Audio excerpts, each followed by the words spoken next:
Año 2025. Buscando el reino de Dios y su justicia.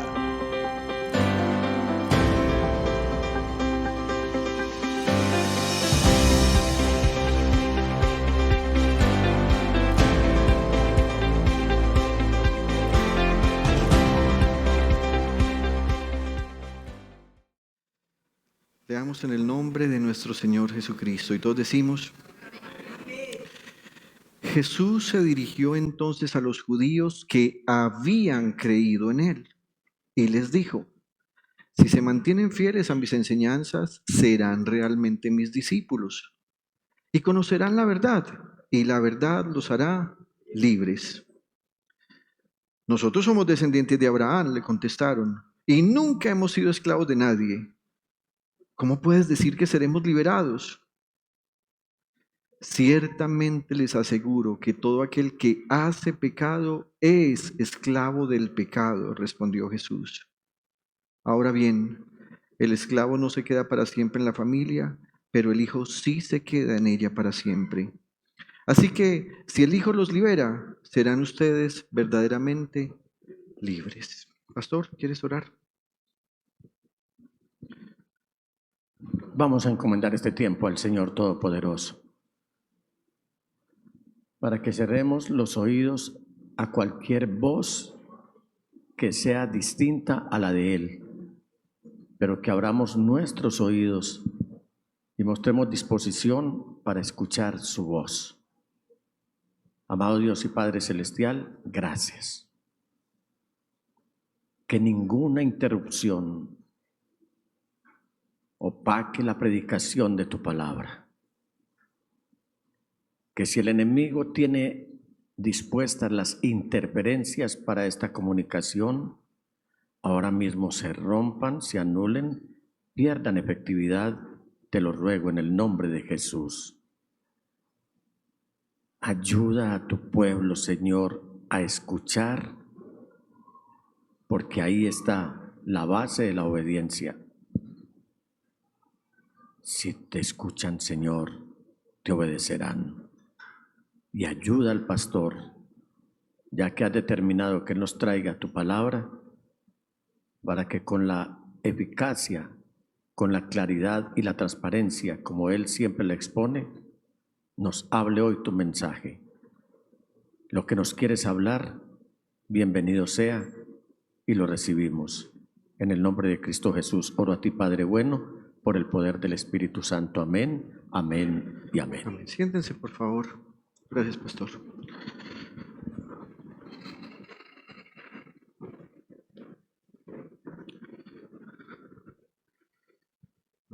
El esclavista y el libertador.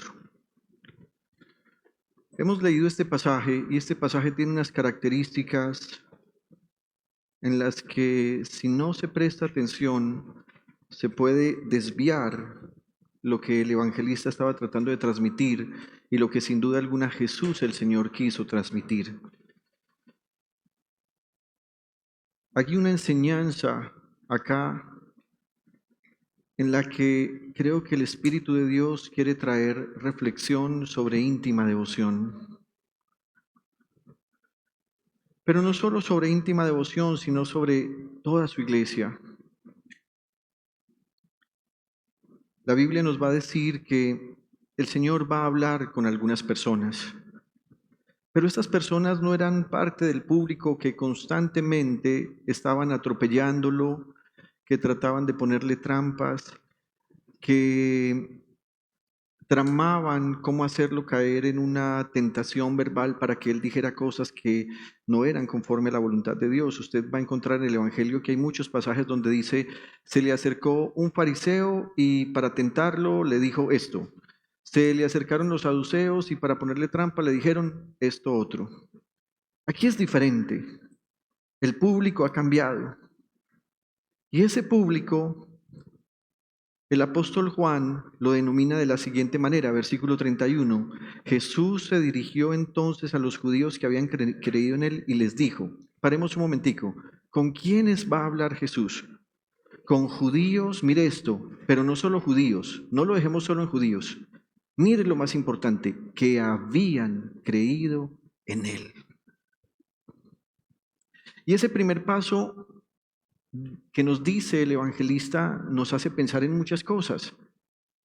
No eran judíos que lo perseguían, no eran judíos que lo declaraban brujo y hechicero porque hacía milagros, no eran judíos que lo trataban como hijo de prostitución. Usted recuerda que algunos le dijeron, no, lo que pasa es que usted es hijo de prostitución, eso es un insulto para María, la madre del Señor Jesús, y por supuesto para él.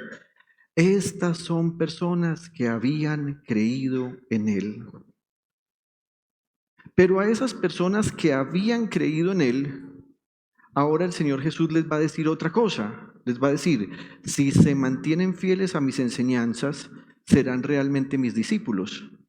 Así que aquí parece que hubiese una pequeña contradicción. ¿Cómo así? Si ya creemos en ti, ¿acaso no somos tus discípulos ya? Y Jesús con esta expresión les va a decir,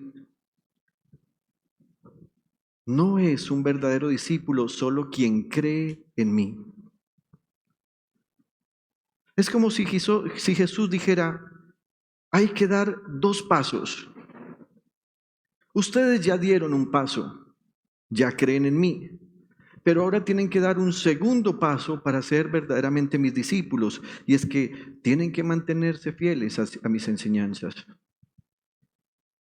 Cuando leí este pasaje, pensé ¿se ha dado cuenta que cuando los niños empiezan a caminar, es necesario que el primer paso sea bueno y luego se espera que el segundo paso también sea bueno, que sea de la misma manera correcto, para que nosotros digamos, ya está dando pasitos? Cuando los niños empiezan a caminar, tal vez dan solo un primer paso bien. Pero para que uno diga, no, ya está dando pasitos, uno espera que dé el primero y el segundo. Pero también pensaba en esto. Nadie puede dar un segundo paso bien si el primero no se hizo correctamente. Así que Jesús va a decir, miren queridos amigos, el primer paso hacia el verdadero discipulado es creer en mí como Mesías y como Hijo de Dios. Ese es el primer paso. Pero no es el único paso. El segundo paso es que esas personas que creen en mí reciban mis enseñanzas y se mantengan fieles a ellas. Y eso es obedecer y poner en práctica.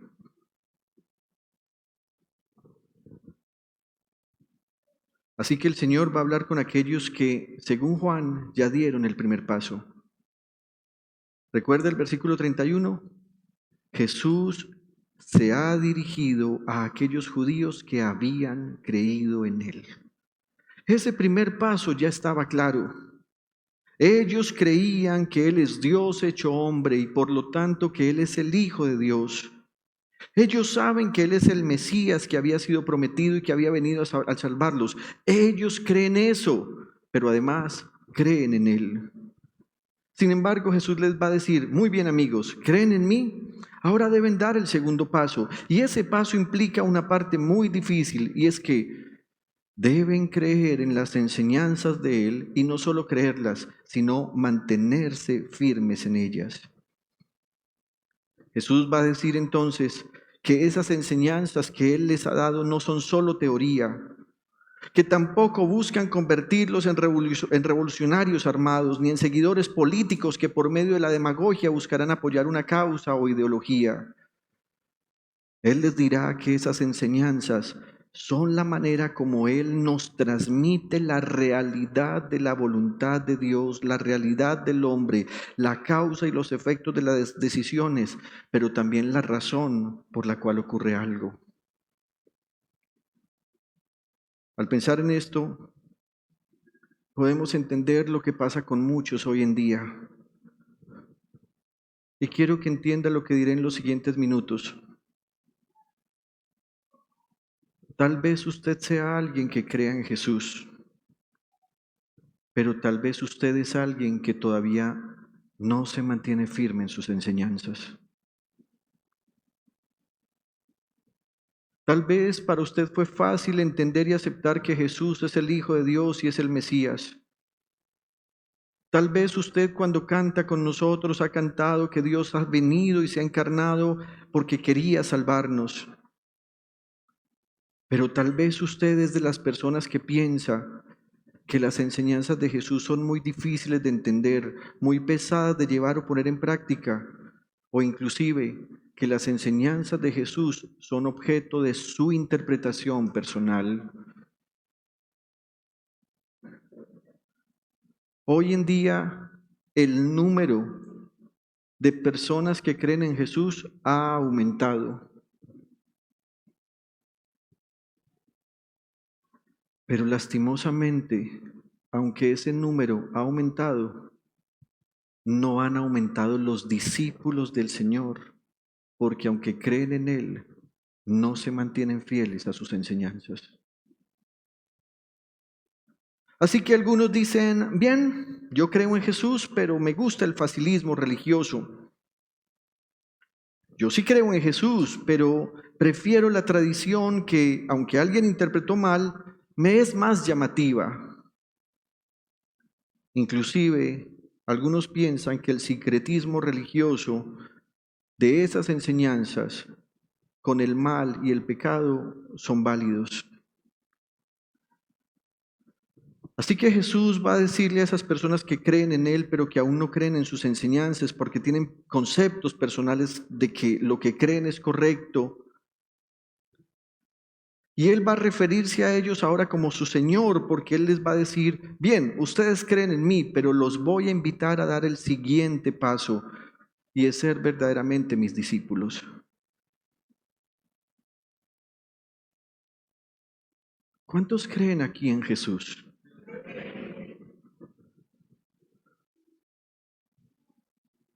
¿Cuántos son verdaderamente sus discípulos?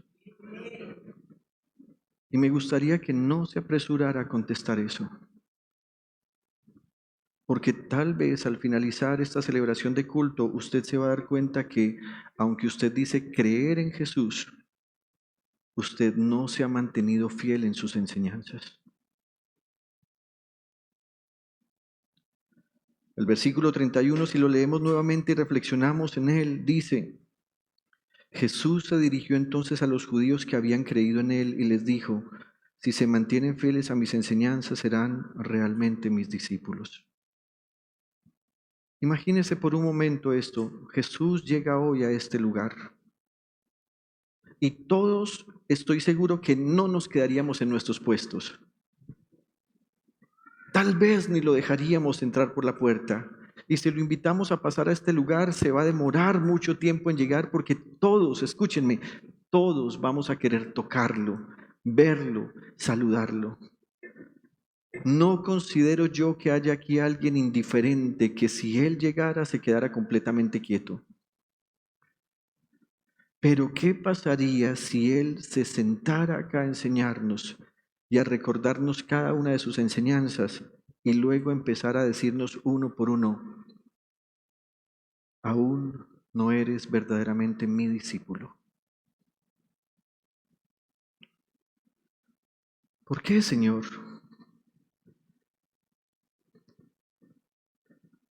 ¿Por qué si nos congregamos? ¿Por qué si invocamos tu nombre? ¿Por qué si cantamos juntos? Y algunos inclusive podrían decir: Señor, nosotros diezmamos, nosotros ofrendamos. Pero Jesús va a decir: no te has mantenido fiel a mis enseñanzas. Y tú has querido acomodar tus conceptos personales a mi enseñanza para crear una religión que yo no formé. Es tu religión, es tu creencia.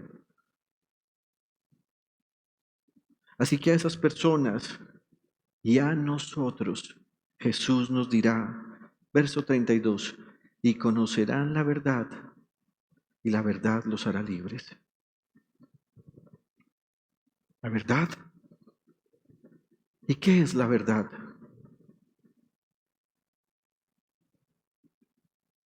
¿Recuerda usted cuando el Señor Jesús estaba siendo juzgado por Poncio Pilato?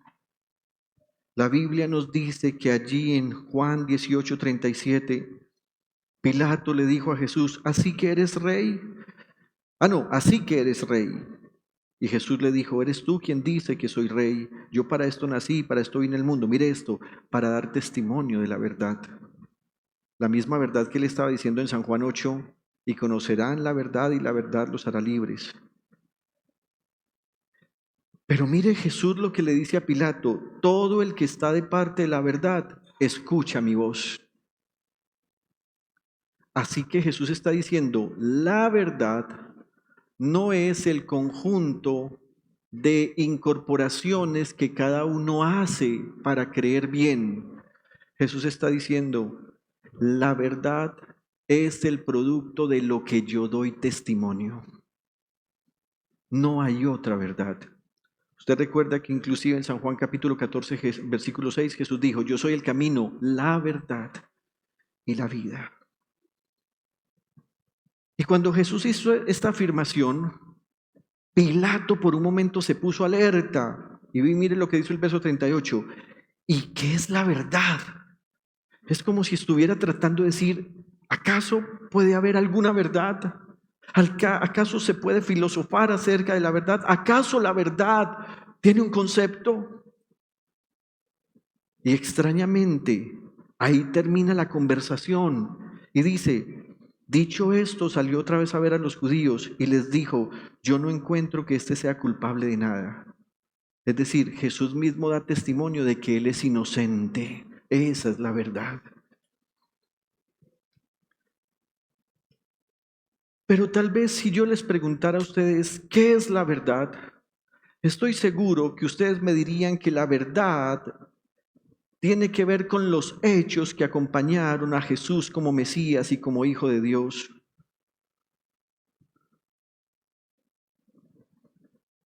Tal vez usted me diría que la verdad tiene que ver con la manera como explicamos quién es Jesús. Tal vez usted me diría que la verdad es la manera como justificamos y demostramos que Jesús sí existió, o incluso para tratar de demostrar que todo en relación a Él es verdadero, entonces vamos a la historia, a la arqueología, inclusive a la Biblia, para tratar de demostrar que Él sí existió, que Él no era una farsa, ni un engaño, ni una mentira. Pero Jesús no está hablando de eso. Jesús no está diciendo que la verdad tiene que ver con los hechos que lo acompañaron a Él. No se trata solo de las historias de Jesús, no se trata del Jesús histórico, no se trata de las doctrinas que buscan mostrar si Él es Dios, si Él es verdaderamente hombre, si Él es verdaderamente Dios. Y quiero que sepa, todo eso es importante porque busca mostrar quién es Él, pero termina siendo inútil cuando usted está convencido de Él, pero usted insiste en buscar pruebas de si Él existió o no, y si estuvo hace 2000 años en medio de nosotros o no. Permítame, me hago entender. Queridos hermanos, cuando yo creo en Jesús, yo no necesito una conferencia, ni una materia teológica, ni un documental de televisión que logre demostrar que Él existió. No lo necesito, porque yo estoy convencido que Él es real. Yo creo firmemente que Él es el Hijo de Dios y no necesito perder el tiempo buscando pruebas de que eso ocurrió. No lo necesito. Lo que Jesús estaba tratando de decir cuando expresó, conocerán la verdad y la verdad los hará libres, tiene que ver con las enseñanzas que Él impartió. ¿Por qué? Porque ellos ya creían en Él. Así que el segundo paso no tenía que ver con creer en Él, sino creer en lo que Él estaba enseñando.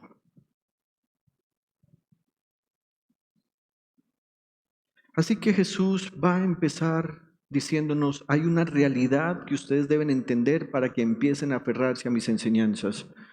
Y la primera realidad es que existe uno, el esclavista.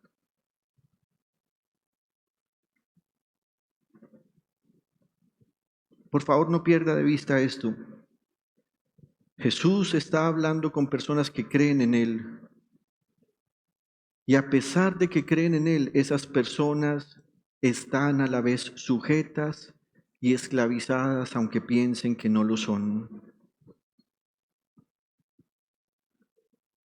Cuando Jesús les dice a ellos, ustedes conocerán la verdad y la verdad los hará libres, Él les está diciendo, no conocen la verdad, por lo tanto, ustedes no son libres.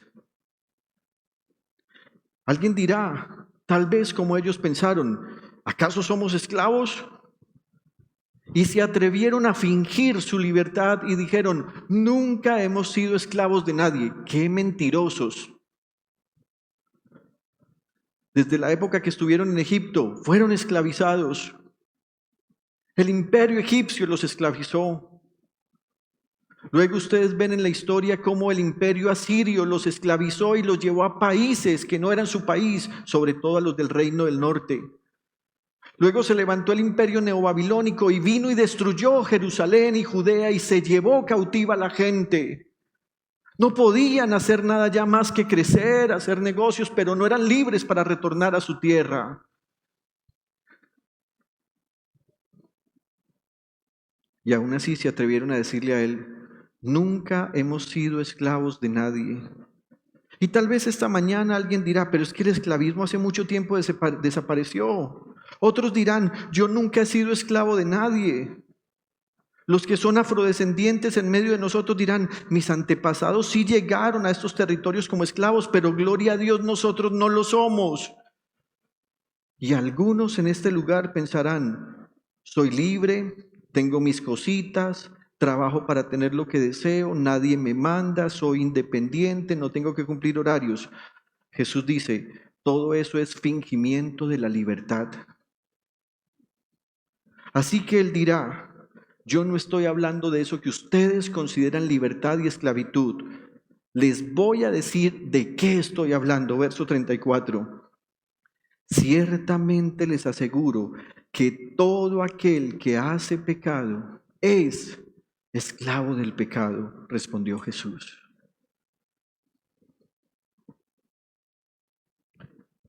Es posible que esta mañana yo no termine este sermón, pero me gustaría que en los próximos minutos usted me ayude con su buena conducta a avanzar en algo que le mostrará a usted lo que es el pecado, cuáles son los ámbitos del pecado y por qué Jesús dijo que quien hace pecado es esclavo del pecado. ¿Quieren que aprendamos rápidamente algunos conceptos? Dígale a la persona que tiene a su lado, ¿eres esclavo del pecado?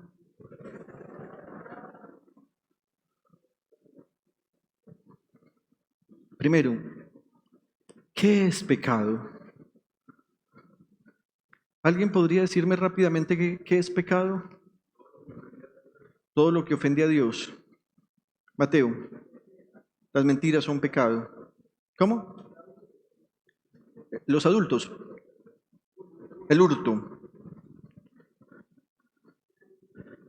El adulterio. ¿La qué? Háblenme fuerte. La desobediencia.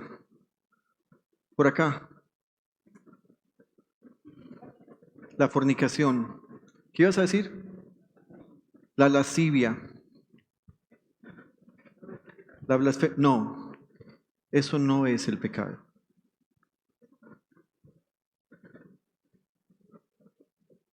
El pecado es alejarse de Dios y su voluntad.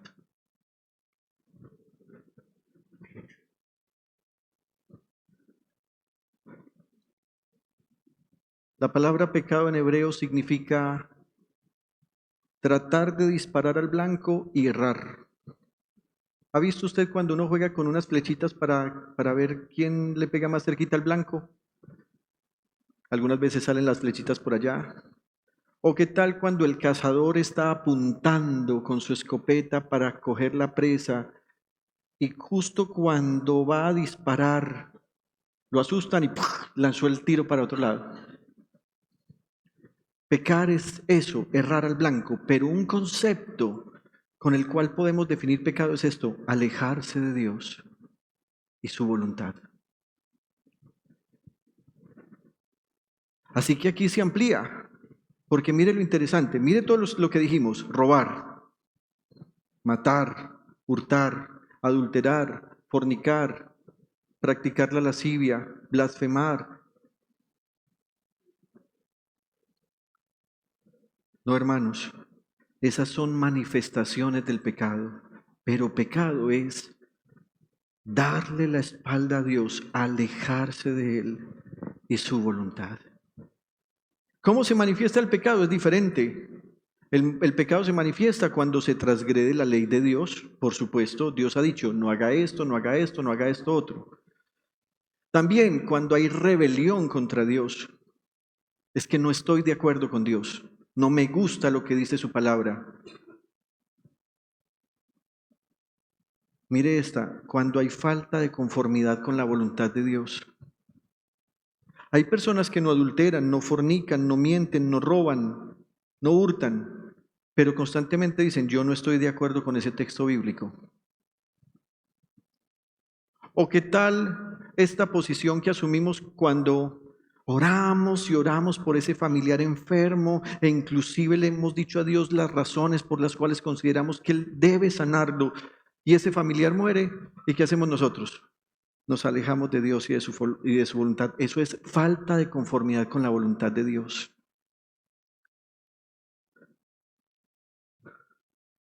Cuando la muchacha por la que habíamos orado durante mucho tiempo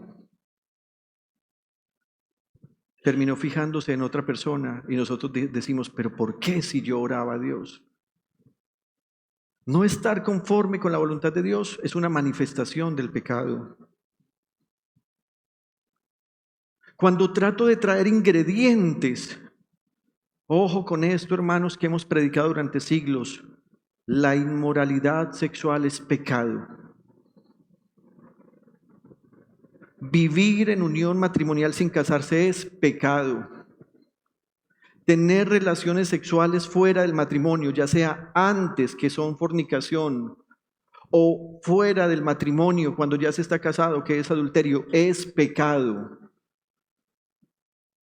Pero aunque nosotros nos metamos ideas para justificar que eso es pecado, lo que en realidad estamos cayendo es en esto, caer en la inconformidad con la voluntad de Dios.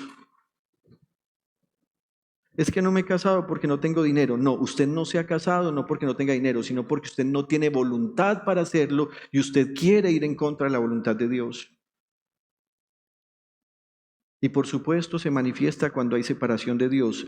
Cuando hay pecado, es interesante que previo al pecado, la gente deja de estar en la presencia de Dios, estar en comunión con Dios, de leer su palabra, de congregarse inclusive. ¿Ustedes creen que el pecado luego fue, por ejemplo, que una muchacha se haya acostado con un hombre?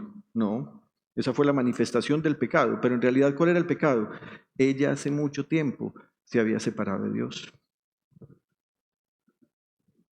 No congregarse es una manifestación de separarse de Dios. ¿Está claro hasta acá? Por favor, a partir de hoy, recuerde esto. ¿Qué es pecado? Es alejarse de Dios y su voluntad. Eso es pecado.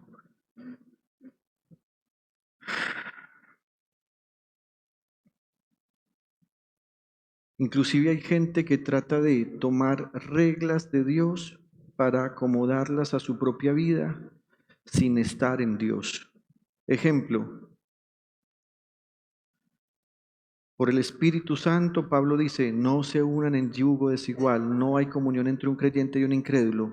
Y nosotros decimos, pero Dios dijo que el matrimonio es bueno, que no es bueno que el hombre esté solo, entonces me voy a casar con un no creyente. Eso es pecado. Usted se alejó de la voluntad de Dios. ¿Estamos claros hasta acá? ¿Qué es pecado? Alejarse de la voluntad de Dios. Ahora bien, vamos a hablar de dos formas como se manifiesta el pecado. En primer lugar, el pecado de naturaleza. Este pecado de naturaleza indica que todo el sistema genético desde el momento en que Adán y Eva pecaron ha sido contaminado. Ahorita cuando ustedes dijeron, pecado es adulterio, robo y todo eso, yo les dije, no. Esa es la forma como el pecado revienta. ¿Se ha dado cuenta que algunas veces tenemos fiebre? La fiebre no es la enfermedad. La fiebre es el síntoma que muestra que estamos enfermos, que hay una infección. Así que algunas veces oramos, fiebre, te ordeno que te vayas en el nombre de Jesús. No, está incorrecto. Lo que necesitamos es orar contra la infección que está causando la fiebre, porque la fiebre termina siendo bondadosa. ¿Por qué? Porque está indicando que algo está pasando. ¿Estoy en lo cierto, doctoras? Así que piensen esto.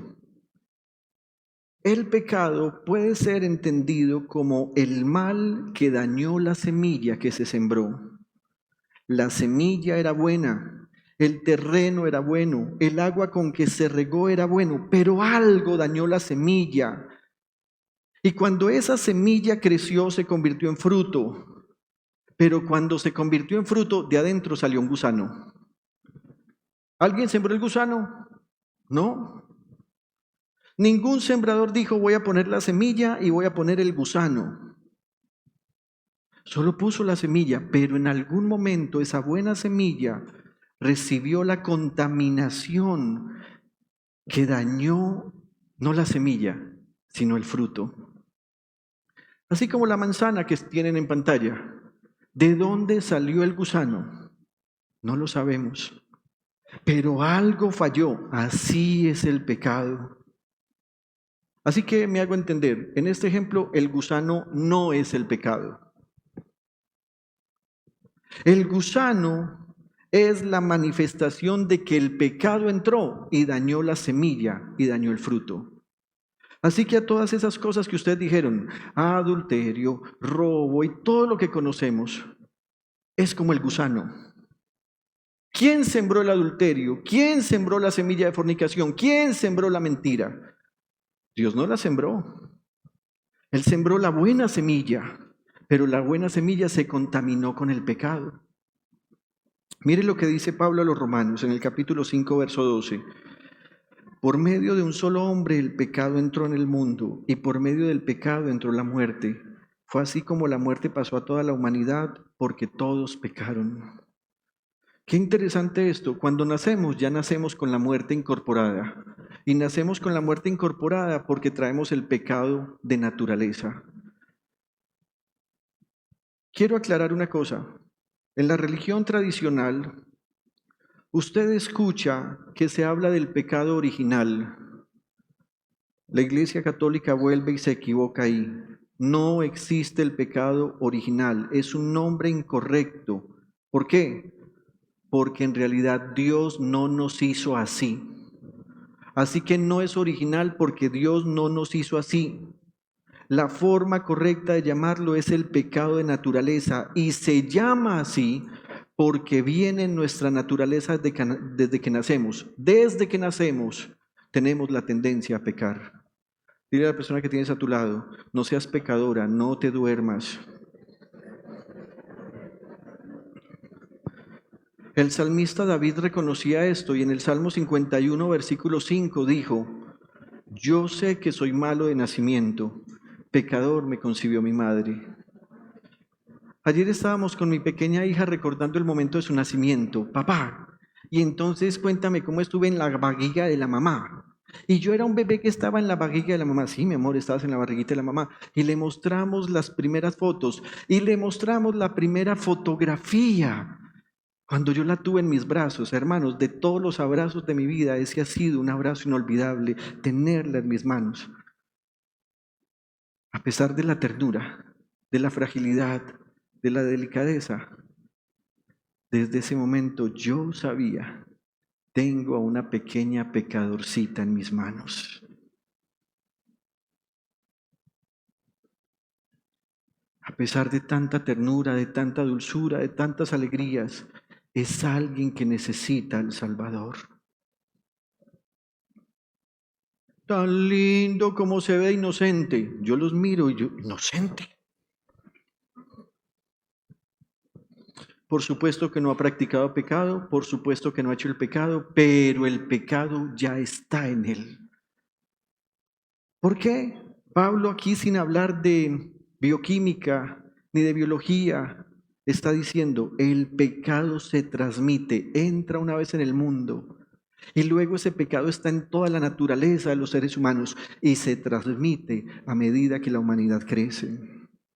Y el rey David dice, yo sé que soy malo de nacimiento, pecador me concibió mi madre. Algunos injustamente han dicho que este texto lo hizo el salmista David porque consideran que la mamá de David no era la mamá de los mismos o de los otros hermanos de Isaí, sino que era el producto de un desliz de Isaí. Pero David no está diciendo eso. David no está acusando a la mamá de pecado. David lo que está diciendo es, desde el momento en que se concibió en mí la vida, también vino la naturaleza pecaminosa. Diga, yo nací siendo un pecador. ¿Quién le enseña a un niño a ser egoísta, mentiroso y cruel? Nadie le da lecciones de eso. Pero él hace lo que naturalmente tiene, porque la naturaleza o el ADN desde Adán hasta ahora también participa en ese pecado de naturaleza. Todos nacimos pecadores. Por más corbatica que tengamos, por más bien vestidos, por más perfumaditos, somos pecadores. Pero por ese pecado de naturaleza no seremos juzgados. Seremos juzgados, por el pecado personal.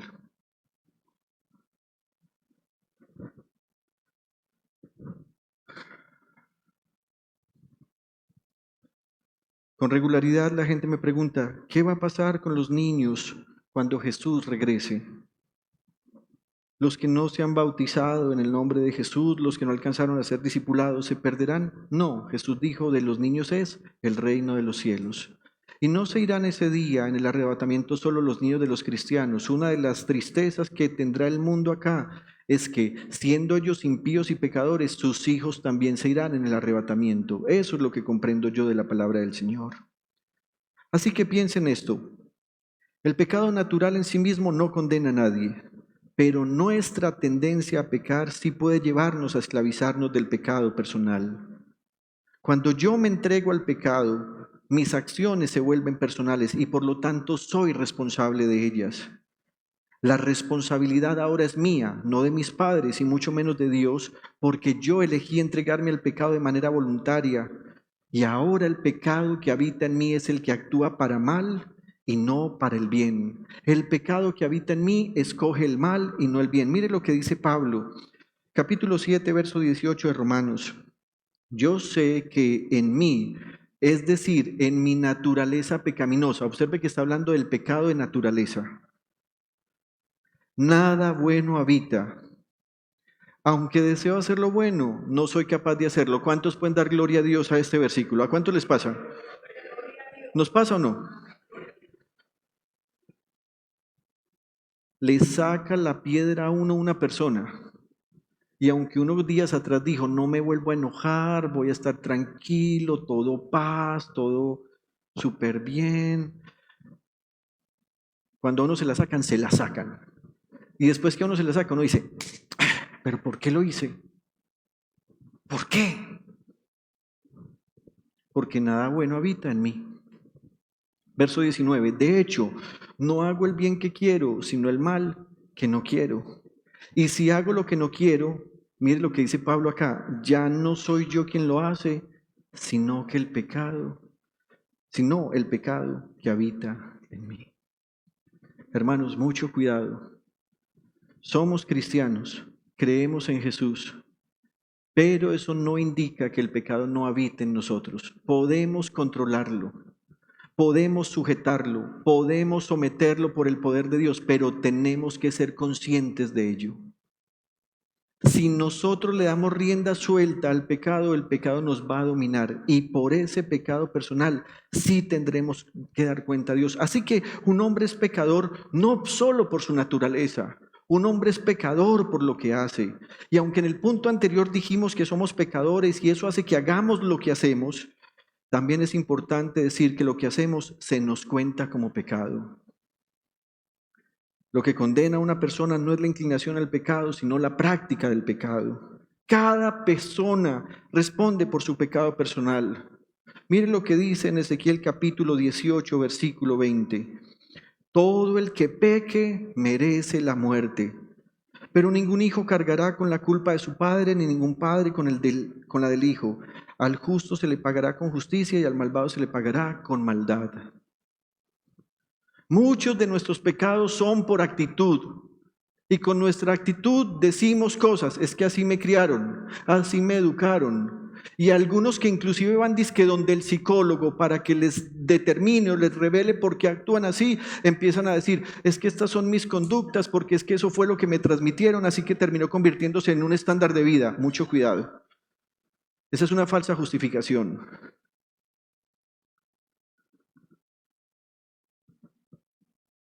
Tomaré un ejemplo que no es real.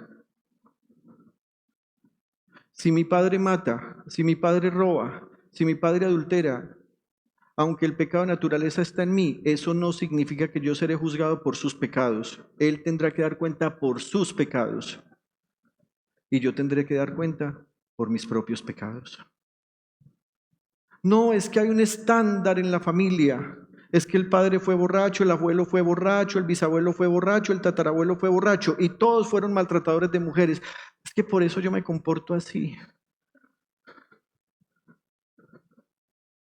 Tendrás que dar cuenta por tu pecado y no por tu línea genealógica.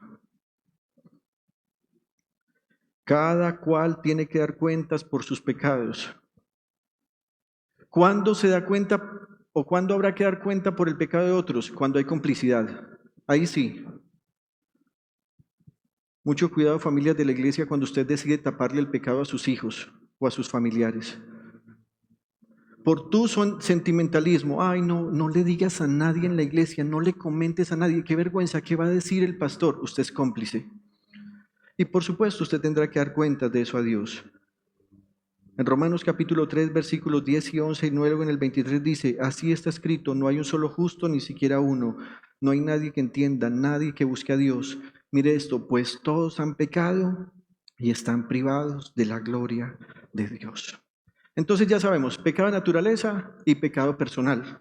¿Estamos de acuerdo? Diga, nací pecador, pero puedo dominar el pecado que me gusta. A la vez, el pecado personal tiene ámbitos y hoy mencionaré solamente 3 que son los principales. Posiblemente en los siguientes días hablaré de un pecado que es terrible, que es el de incredulidad. Apúntelo ahí, queda pendiente el pecado de incredulidad. Pero los ámbitos del pecado son básicamente 3. En primer lugar, el pecado oculto. Ese pecado que solo Dios y yo conocemos, nadie más. Ese pecado que yo hago cuando nadie me ve, como la canción de Alejandro Sanz. Ese pecado que normalmente está en mi interior, en mi mente, en mi corazón. Ese pecado que me lleva a tener malas actitudes, pero que está dentro de mí. Ese pecado que como creo que nadie se dio cuenta, entonces como no es escandaloso, no hay ningún problema. ¿Se ha dado cuenta de la falsedad de nuestro ser interior? Nosotros creemos que un pecado es grave si fue público. No, si es oculto también. Luego viene el pecado privado. El pecado privado es el tipo de pecado en el que Dios, yo y un grupo reducido de personas sabemos que ocurrió. Si nadie le da manejo a ese pecado, todos terminarán siendo cómplices y por eso todos tendrán que dar cuentas a Dios. Puede ser que uno solo lo haya hecho. Por ejemplo, diré esto a manera de ejemplo. Padre, por favor, guárdame en el nombre del Señor Jesús. Si yo decido tener una relación extramatrimonial y soy infiel a mi esposa y resulta que me voy con una muchacha y esa muchacha me presenta a su papá y a su mamá y entonces todos nos ponemos de acuerdo, no, pastor, tranquilo, vea, sigan su relación, no hay ningún problema, nadie le va a decir a la pastora Mariana, nadie le va a decir a nadie en la iglesia lo sabrá. Ese es un pecado privado. Pero es pecado. Y que ellos estén de acuerdo no significa que ese pecado deje de ser pecado. En las familias tenemos mucho la tendencia a que nadie se entere. Y creemos que al tapar el escándalo, entonces el asunto va a quedar resuelto. Hermanos, Dios está viendo tu pecado. El tercer ámbito del pecado es el pecado público, y es cuando ya se convierte en un tema de índole general. ¿Reconocen la foto? 29 de diciembre de 2024. Los pastores Lora Rincón fueron asesinados en Aguachica, Cesar. Se tejieron rumores, dijeron que él tenía nexos con el narcotráfico. Esta semana, gloria a Dios, los medios nacionales salieron a revelar públicamente gente inocente que temió a Dios hasta el último momento. ¿Pero quiénes se dieron cuenta de este pecado? Todo el país. Todo el mundo se dio cuenta. Medios internacionales lo dijeron. Un pecado que era privado, alguien mandó matar a otra persona y a estos los confundieron por estar en el lugar equivocado, murieron, pero terminó siendo un pecado del que todos nos enteramos. Discúlpenme los que aman mucho al presidente de la República de Colombia. Este no es un tema político. Ustedes aquí son libres de creer en lo que quieran frente a política. Crean lo que quieran, aunque crean mal. Sale el presidente de este país en otro país cogido de la mano con una mujer que dicen que es trans y que no es su esposa. El pecado privado de él se convirtió en pecado público. Si un pastor en una congregación peca, ese pecado no se puede manejar ni como pecado oculto ni como pecado privado. Tiene que tratarse como pecado público, aunque lo haya hecho en privado o aunque lo haya hecho en oculto. ¿Por qué? Porque el pastor es la figura pública dentro de la congregación. Hace algunos años tuve la oportunidad de tratar un caso de pecado del pastor en su congregación. Y lo primero que el pastor dijo es, vea, pónganme disciplina, lo acepto, pero que nadie se entere. No. Usted lo hizo público, usted responde públicamente. Entonces tenemos pecado oculto, privado y público. ¿Cómo se resuelven? Si fue oculto, se resuelve a solas con Dios. Si fue privado, se resuelve con esas personas en las que estaba el asunto en privado. Y si es público, ¿cómo se debe resolver? Públicamente. Los medios de comunicación de Colombia esta semana salieron a decir públicamente, mataron a una familia de inocentes. Si el presidente de la República quiere resolver su hogar, ¿qué va a tener que hacer? En esas alocuciones donde sale con todos sus ministros, va a tener que pedirle perdón público a su esposa. Es la única manera de hacerlo. Si el pastor en la congregación comete un pecado público, ¿cómo lo debe resolver? Convocar a toda la iglesia y decirles, he pecado, por favor, perdónenme por haberlos defraudado. ¿Estamos claros hasta acá? Así que cuando usted ofenda a sus hijos, entonces están ustedes en una reunión familiar, 31 de diciembre, y como a ustedes no les gusta bailar ni nada, están allá todos quietecitos ahí, esperando que quemen el año viejo en la calle. Y resulta que en un momento de eso su hijo pasó, se tropezó y le tiró a usted, como ustedes no toman, entonces le tiró una copa de vino y le cayó en el vestido blanco y usted se enojó, es que usted es un imbécil, usted no sirve para nada, yo me equivoqué con usted, qué frustración, qué persona tan inepta es usted.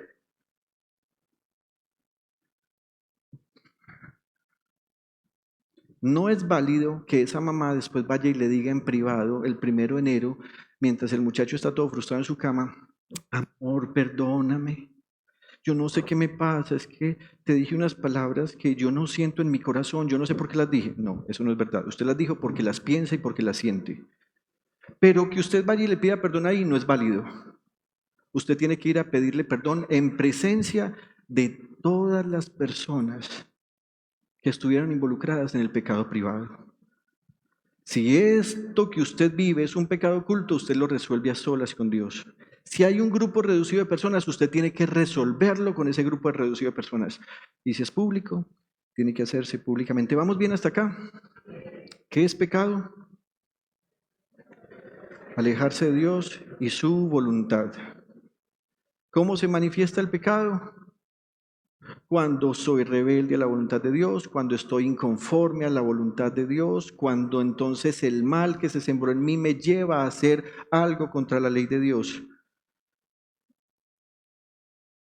La primera consideración es que viene un pecado de naturaleza. Lo segundo es que viene el pecado de personal. Y el pecado personal se divide en 3 ámbitos. ¿Cuáles son? Oculto, privado, público. Ahora bien, sería muy difícil hacer un listado de todos los pecados que hay. Sin embargo, usted y yo y nuestra conciencia sabemos cuándo algo es pecado. Ya sabemos esto, así que devolvámonos un momentico a las palabras del Señor Jesús. Verso 34. Ciertamente les aseguro que todo aquel que hace pecado es esclavo del pecado. Por favor, no levante su mano.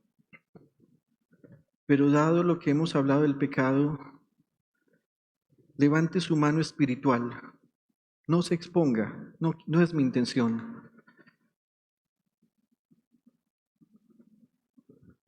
¿Pero hay alguno aquí que hace pecado?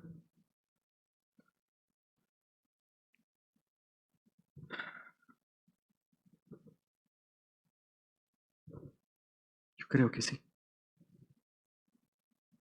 Porque recuerde, Jesús estaba dándole este discurso a personas que ya creían en Él. Esto es para nosotros. Esto no es para los que no creen en Él. Esto es para los que creemos en Él. Verso 34, ciertamente les aseguro que todo aquel que hace pecado, y aquí viene la parte delicada, es esclavo del pecado. Esclavitud. ¿Qué será la esclavitud? En términos humanos, la esclavitud es una situación en la que una persona es privada de su libertad, pero es sometida a la voluntad de otra. La esclavitud es la manera como una persona deja de ser tratada como persona y empieza a ser tratada como una propiedad y no como un ser humano con deberes y con derechos. Desde nuestra cultura siempre hemos sabido de ese episodio silenciado de la historia en el que quien ejerce la fuerza brutal domina al que es susceptible por su escasez de fuerza o por su incapacidad para defenderse, o tal vez porque el sometimiento es la única manera de salvaguardar la vida. Los judíos le respondieron a Jesús: nosotros nunca hemos sido esclavos de nadie. Hace menos de 15 días mi esposa habló acerca de cómo papá y mamá representan a Dios para que nuestros hijos crezcan creciendo a Dios. Y una de las cosas que decía es: no trates a tus hijos como mini esclavos. Tenemos la tendencia a esclavizar a los que parecen débiles. Tratamos a nuestras esposas como si fueran esclavas o máquinas que nunca se cansan. La Biblia nos muestra la historia de cómo los egipcios esclavizaron a los hebreos.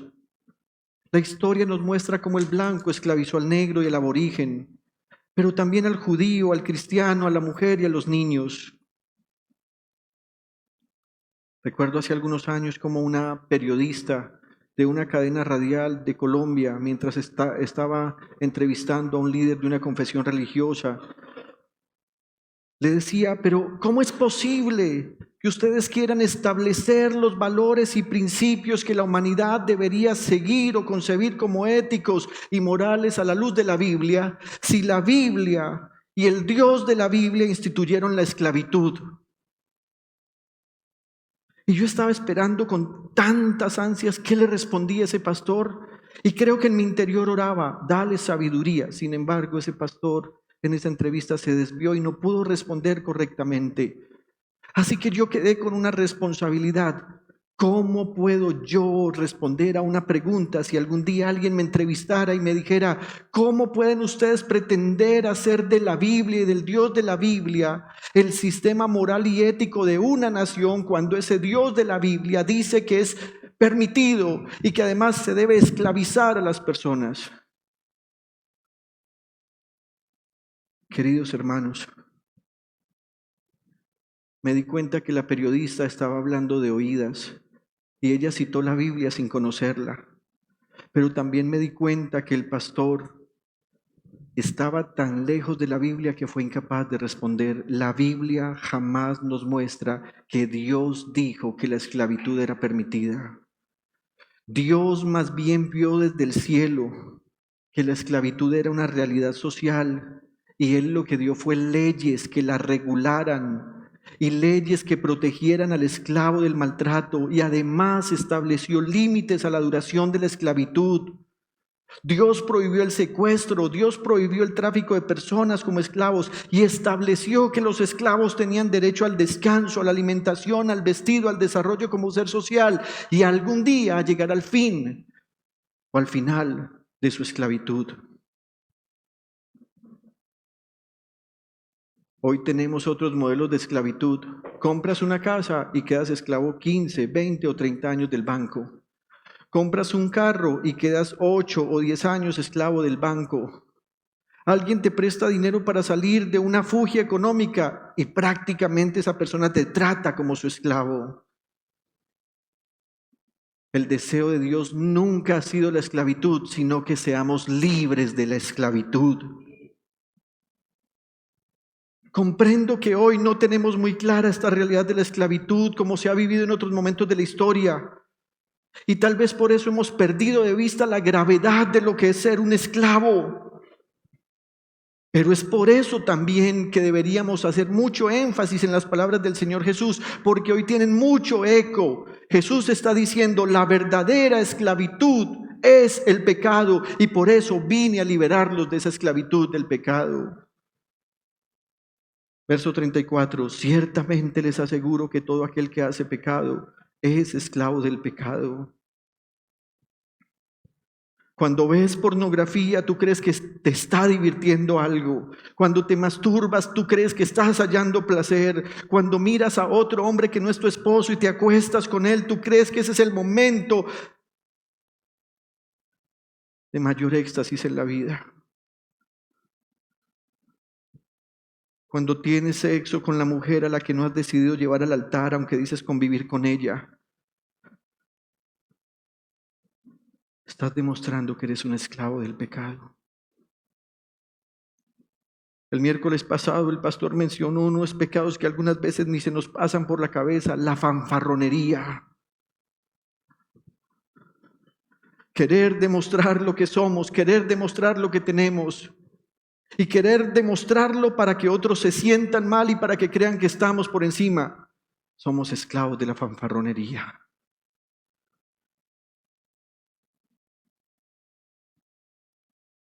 Jesús está diciendo, el pecado es esclavista, el pecado somete a las personas, el pecado las hace perder la libertad de decidir, de actuar y de pensar. El apóstol Pedro, que tuvo a bien guardar este tema en su corazón, en su segunda carta, capítulo 2, versículo 19, habló de algunos que predican y dice, prometen libertad, pero ellos mismos son esclavos del pecado y de la corrupción, porque uno es esclavo de aquello que lo controla. Si no vio el sermón del miércoles, yo le pido, vea el sermón que predicó el pastor el miércoles, esclavos de las redes sociales. ¿Qué tal cuando somos esclavos del qué dirán? ¿Y usted cree que son pocos los que piensan en el qué dirán? Piensa en lo que vive usted cada sábado en la noche o cada domingo cuando va a escoger la ropa y lo primero que dice, ay no, esta me la puse hace 8 días. ¿Y qué? ¿Y qué?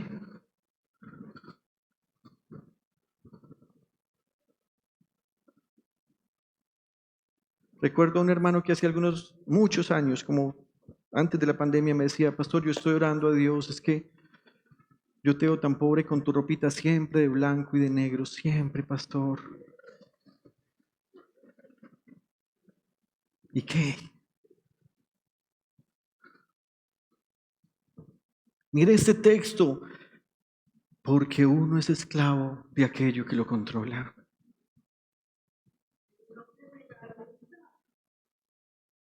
No, él dijo, no, en 2025 la hermana Luceli se lo regala a ella.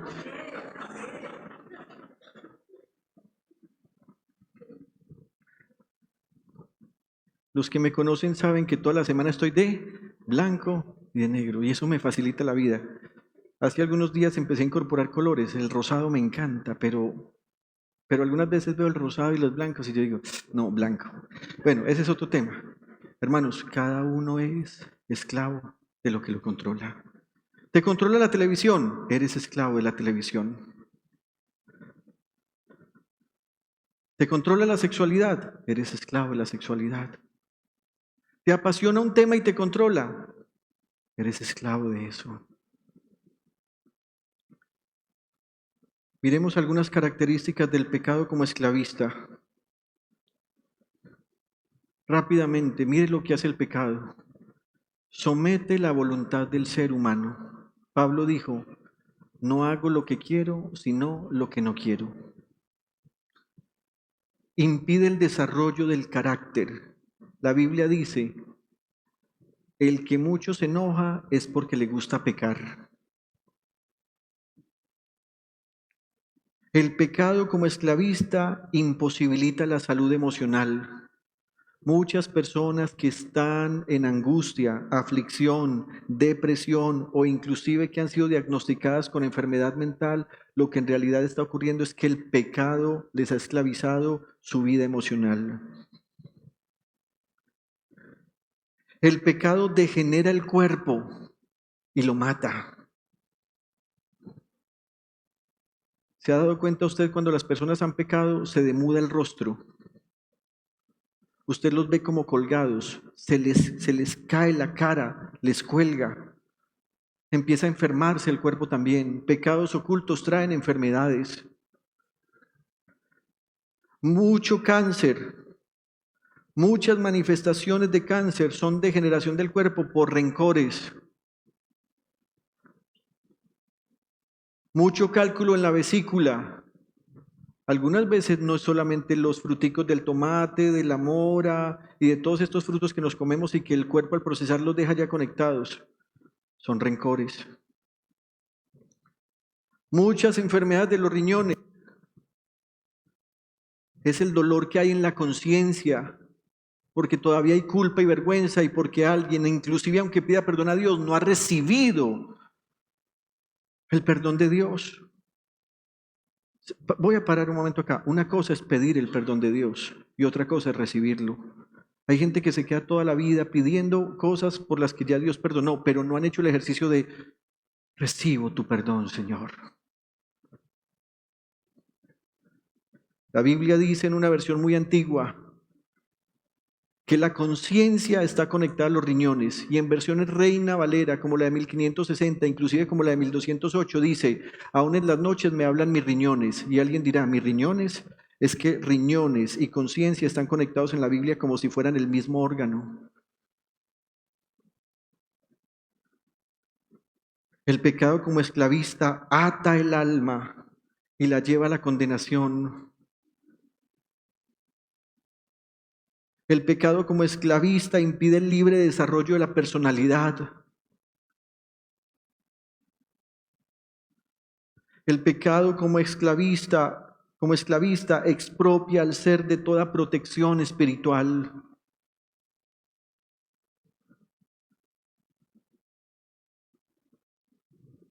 Dice el profeta, son sus pecados los que han hecho división entre ustedes y su Dios.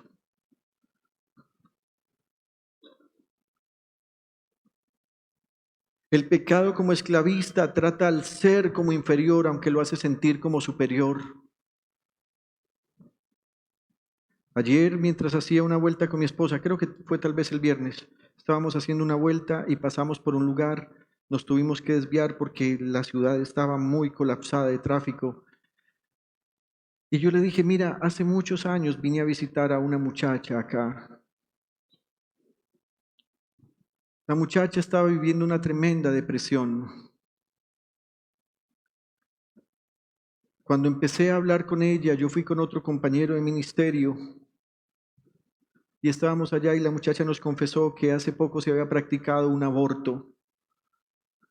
Ella lo hizo voluntariamente. Estaba completamente sometida a la depresión, a la angustia y estaba tomando medicamentos para salir de eso. Ella se sentía la peor persona del mundo. El pecado la estaba tratando como el ser más inferior. Pero esa misma muchacha era una muchacha que salía en los medios de comunicación, presentaba noticias en uno de los canales regionales de la ciudad. Y era impresionante cómo algunas veces este hermano y yo, cuando orábamos por ella, la dejábamos completamente destruida porque ella no levantaba cabeza. Pero después de una hora de haber estado con ella salía a la televisión y salía resplandeciente. En una de esas, este hermano y yo estábamos comiendo algo en un restaurante cuando, después de haberla dejado triste, deprimida, afligida, ella se levantó, salió a la calle, llegó al restaurante por donde nosotros estábamos y caminaba como si fuera la diva del país. ¿Sabe qué hace el pecado? Trata a aquel a quien está esclavizando como si fuera un ser inferior y luego lo hace sentir como superior para que trate de disimular el dolor. El pecado no da descanso. Es verdaderamente un esclavista. El pecado no le permite al individuo ser productivo y próspero. El pecado reclama derechos hereditarios. Así que el pecado que tú haces luego va a venir como un estándar sobre tu familia. El pecado como esclavista le hace desarrollar al individuo una conciencia de perdedor.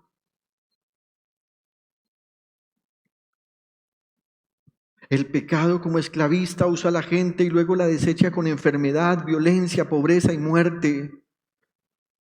El pecado te hace perder toda fuerza y después te cobra lo poco que te da. El pecado te da probaditas para hacerte adicto. El pecado quiere hacerte creer que Él es una simple y confiable muestra de placer. El pecado te hace creer que tienes derecho a una vida libre de dar cuentas. Yo no tengo que explicarle nada a nadie. El pecado te ilusiona con un futuro lleno de bienestar y luego te hace sentir que Dios es el culpable de tu desgracia. El pecado te extasía con placer y luego con ese mismo placer te hace vomitar al punto que terminas odiando lo que decías que tanto amabas. ¿Recuerdan la historia de Amnón? Violó a su propia hermana y dice que la amaba, quería tenerla como esposa. Un primo vino y le aconsejó: abúsala sexualmente, tómala. Y la Biblia dice que después de haber hecho eso, la despreció más de lo que la había amado. Hermanos, el pecado esclaviza. En Proverbios 29:6 dice: la gente malvada queda atrapada por el pecado, pero los justos escapan con gritos de alegría.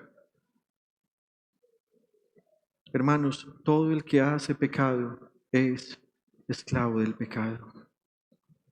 Repito, Jesús no le estaba hablando esto a gente que no creía en Él, nos está hablando a nosotros que decimos creer en Él.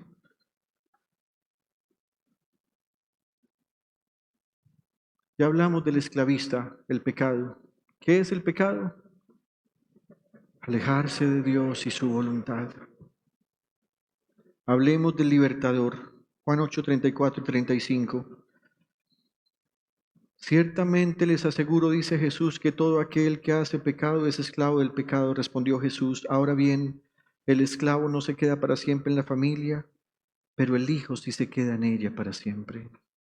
Verso 36. Así que si el Hijo los libera, serán ustedes verdaderamente libres. Jesús está diciendo: mire, aunque un esclavo entregara toda su vida y fuerza laboral a su amo, no por eso el esclavo es miembro de la familia. La historia muestra que ocurría lo contrario.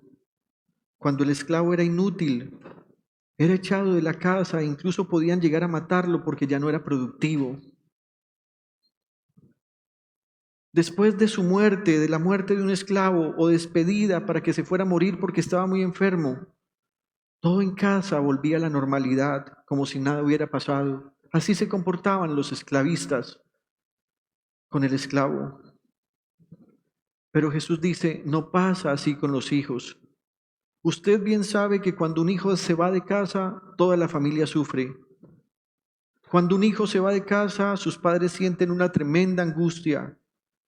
Cuando un hijo se va de casa, si hay algún anhelo que tienen sus padres, es que su hijo vuelva a la senda del bien. Así que el Señor nos va a decir, ustedes creen en mí. Si ustedes no creen en mis enseñanzas y las ponen en práctica, este primer paso no les servirá de nada, porque ustedes sabrán quién soy yo, pero me mirarán de lejos, porque al no poner en práctica mis enseñanzas, entonces ustedes, aunque creen en mí, seguirán siendo esclavos del pecado que les domina. Y Él dice, si ustedes creen en mí y si aceptan mi enseñanza en relación inclusive al pecado, ustedes deberán empezar reconociendo que han sido esclavizados por el pecado. Y si usted entiende que su mayor problema no es con el sistema político, no es con el gobernante de turno, no es con el sistema económico de este mundo, sino que es con el pecado, entonces Jesús dice, sigan mis enseñanzas, porque tengo poder para darles libertad completa del pecado y de las consecuencias que el pecado deja, que son la culpa y la vergüenza. Cuando yo era joven, en la iglesia infantil, alguien dijo una vez, uno de los maestros dijo, muchachos, no tengan relaciones sexuales antes de casarse. Miren todo lo que está pasando, SIDA, enfermedades venéreas e inclusive un hijo. Y aunque todo eso era cierto, él estaba presentando las consecuencias como asuntos que son tangibles y palpables. Luego yo entré en conflicto porque una de las muchachas que estaba en esa iglesia infantil conmigo cuando creció quedó en embarazo y tuvo su bebé. E inclusive todos los que estábamos, cuando ella llegó por primera vez con su bebé, fuimos a saludarla y a mí me parecía que esa bebé era una bendición. Los padres perdonaron a esta muchacha, así que yo decía, ¿será que un hijo sí es una consecuencia? Con el paso del tiempo entendí que ese hijo, ese bebé, para esa muchacha era una bendición, pero había una consecuencia del pecado que era terriblemente difícil de sobrellevar: la culpa y la vergüenza. La culpa porque ella sabía que era su responsabilidad, y la vergüenza porque cada vez que ella iba por la vida cargando su pequeño bebé sentía que todo el mundo le señalaba, pero sobre todo su conciencia. Vergüenza con sus padres por no haber sido obediente. Vergüenza con la sociedad de la iglesia porque tanto se nos había advertido que no lo hiciéramos. Vergüenza con Dios. ¿Cómo puedo volver a acercarme a Él? Pregúntele a una mujer que ha adulterado qué es lo que más anhela. Y usted se dará cuenta que lo que más anhela ella es no volver a tener ese sentimiento de culpa y de vergüenza.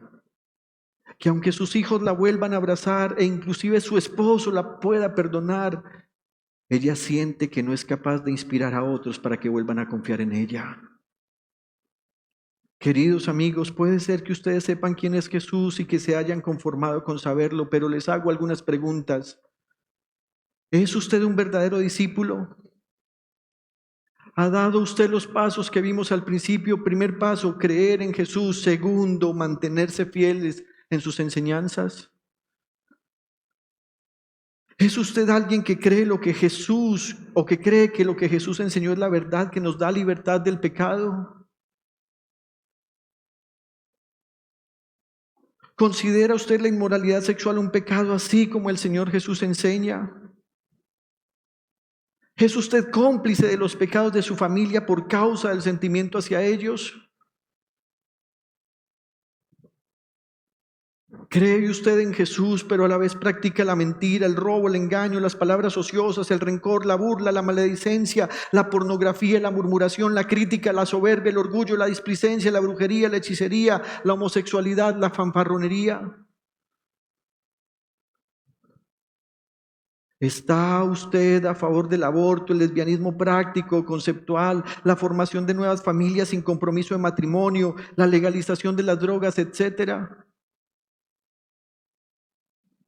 Recuerde, si usted practica un pecado, usted es esclavo del pecado. ¿Qué hacer? Tal vez usted dirá: pastor, durante mucho tiempo he tratado de salir de esto, me he propuesto, he hecho el reto de los 21 días para no volver a cometer pecado y no lo logro. Hay una sola cosa que usted tiene que hacer.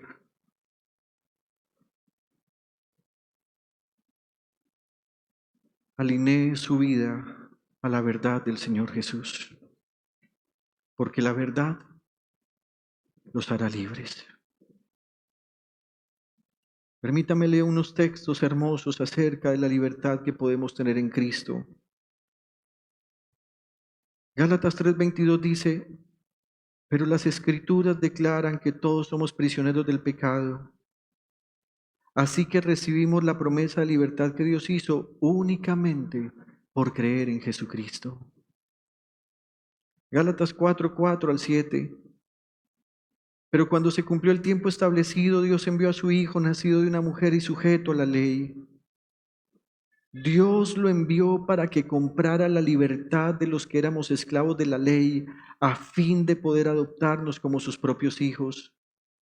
Y debido a que somos sus hijos, Dios envió al Espíritu de su Hijo a nuestro corazón, el cual nos impulsa a exclamar: Abba, Padre. Ahora ya no eres un esclavo, sino un hijo de Dios, y como eres su hijo, Dios te ha hecho su heredero. Primera de Juan capítulo 3, versículos 4-6, y luego saltamos del 8-9. Todo el que peca viola la ley de Dios, porque todo pecado va en contra de la ley de Dios. Miren qué glorioso texto. Y ustedes saben que Jesús vino para quitar nuestros pecados, y en Él no hay pecado. Todo el que siga viviendo en Él no pecará, pero todo el que sigue pecando no lo entiende o no lo conoce ni entiende quién es Él.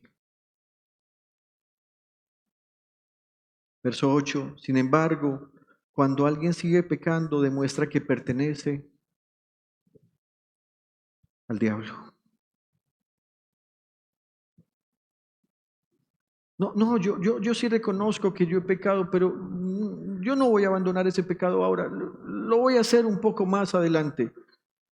Eres hijo del diablo, perteneces al diablo. ¿Pero por qué? No, es que el amor viene de Dios y yo con esta muchacha me estoy dando amor. Perteneces al diablo.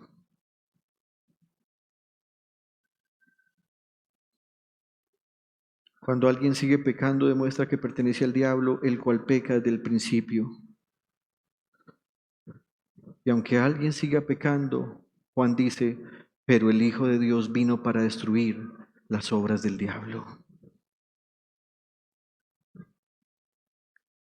Los que han nacido en la familia de Dios no se caracterizan por practicar el pecado, porque la vida de Dios está en ellos. Así que no pueden seguir pecando porque son hijos de Dios. ¿Qué escogemos? ¿El esclavista o el libertador?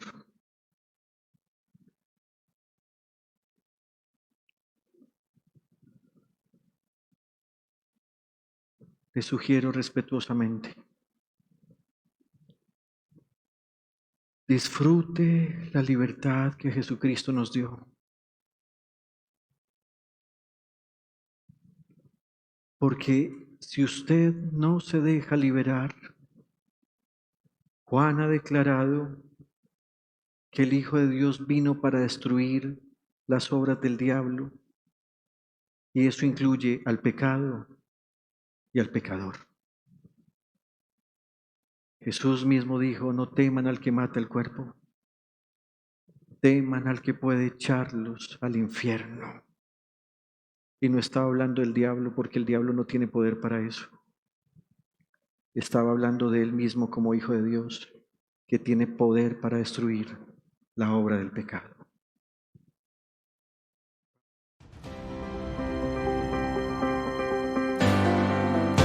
Año 2025. Buscando el reino de Dios y su justicia.